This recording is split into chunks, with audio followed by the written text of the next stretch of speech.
about it. I'm not looking forward to this period in government. I think he can be quite divisive. He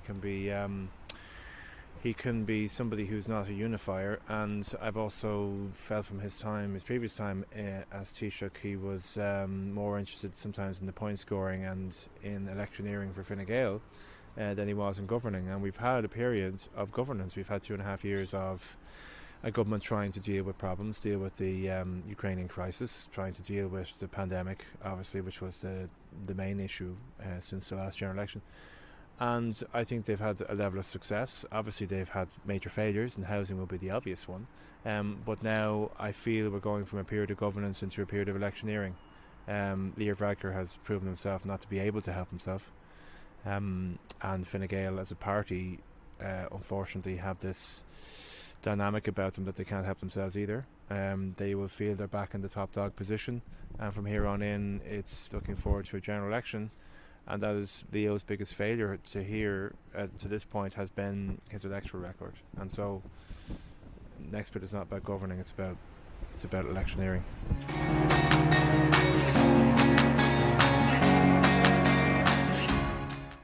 He's probably the brightest person you'll ever meet.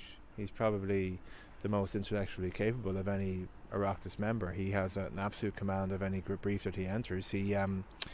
I've seen him in meetings when he clearly knows as much, if not more than anybody else in the room. But that can sometimes lead itself to being a bit lazy.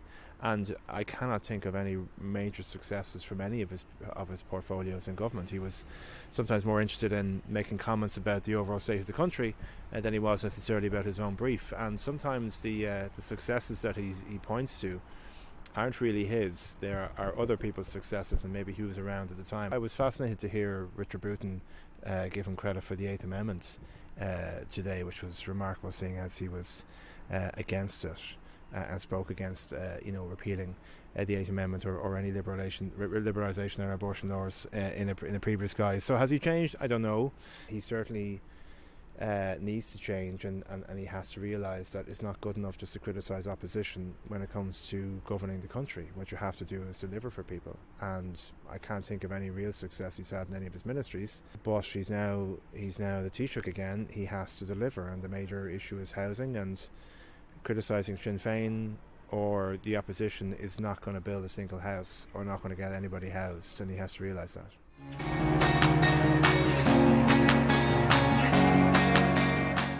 No, I'm never going to support us going into government with Fine Gael again. Never. And I wouldn't favour us going into government with Sinn Féin either. I think Labour have to turn, and I was delighted with Ivana Bacik's speech today where she spoke about a third way. She gave reference to her own by-election success as to how you don't have to choose between Sinn Féin or Fine Gael as to the potential rulers of a government, potentially governing party. I think there's enough people in the centre-left space in Ireland between ourselves, the Social Democrats, the Greens. If you look at Northern Ireland, the SDLP, there's enough people within that bloc who could elect a centre-left government. Now, its responsibility then falls on the likes of us to be more generous and more open-hearted and a little bit less self-indulgent when it comes to our own political manoeuvrings around the centre-left. But I would have no interest in serving in government with Fine Gael or Sinn Féin.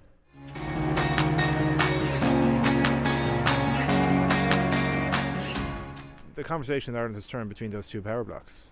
That's essentially what we're being presented as. We're presented that we have to choose between the two, and we don't. I don't know what Fianna Fáil stand for. They're going to have to tell us. I don't necessarily have any interest in government with them either. I think what Labour has to do is to prove from a low base how it can lead a government. And these things can happen. They've happened internationally, they've happened in democracies all across Europe, and they can happen here as well. I think some people are entertaining the idea of voting for Sinn Féin because nobody else is coming up and saying, well, here's an alternative government. So if you're not mad about what the current government are doing, the only option is Sinn Féin. And I think there's enough people in Ireland who have presented with an alternative that could include centre-left parties like the Labour Party, that could lead a government and not just always talking about supporting another one. I think we'd have a much more rich political discussion in Ireland than that we have at the moment.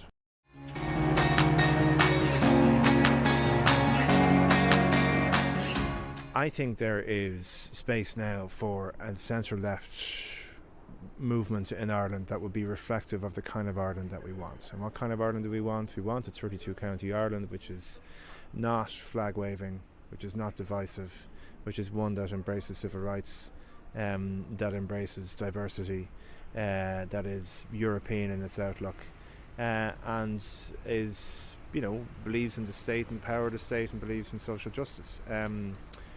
We can present such an entity to the people if we talk seriously to each other about providing that alternative.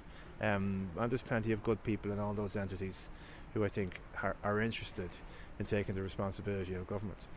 And we also have to be conscious of the fact that we are in, a existential crisis when it comes to the climate issue. We really are. I have a 4-year-old daughter. I wince to think of what kind of country she'll be living in if she is living here in when she's my age in 42 years' time, because there mightn't be an awful lot left for her to live in. So I'm conscious of that too, and I don't see in Fine Gael or in Sinn Féin any genuine recognition of necessity to act in a real way around that issue. So yeah, I think we should have a political movement that's reflective of the Ireland that we would like. I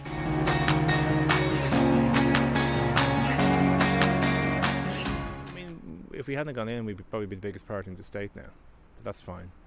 But the point is not to be political commentators. The point is to do something.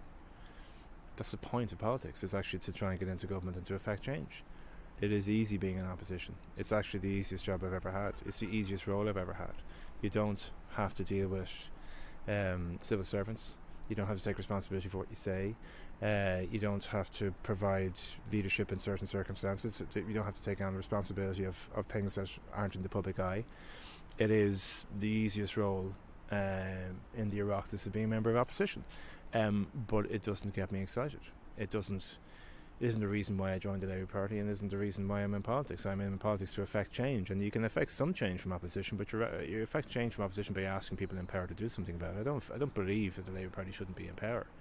We have regrets about that government, but if I look at the Ireland that I saw in 2011 versus the Ireland I saw in 2016, was Ireland better? Yeah. Was the Labour Party better? No. But I mean, do people make their judgment on us and what we did in governments? Yeah, they did. I don't believe in regrets. I believe in learning, and we've learned from it. We move on.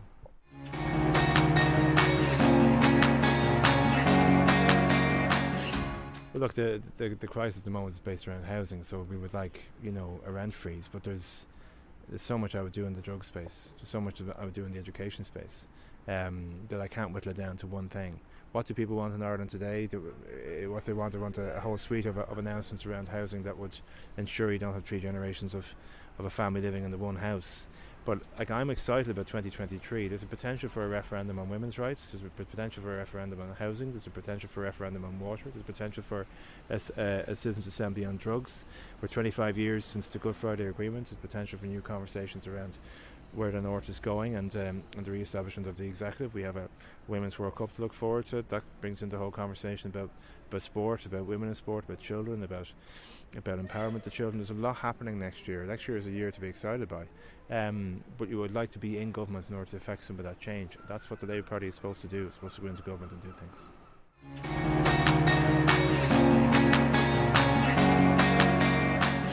We want to decriminalise the drug user. And decriminalising the drug user does not mean decriminalising drugs or making drugs legal. It means that we have a whole new approach to a person who has an addiction or who uses drugs. And you go by the Portuguese model, where 21 years ago they decriminalised the drug user, and they've had a 75% reduction in drug overdose deaths and a 50% reduction in people in drug treatment programs. It's the value we place in the lives of those in addiction, though, which is the real challenge. So we do have a citizens' assembly on drugs, and the Labour Party position is that we should decriminalise the drug user and have a health-based approach to the entire area. So I'm absolutely committed to decrim. It's one of the reasons why I stayed in politics, really, when I lost my seat in 2016, and I feel very strongly about it.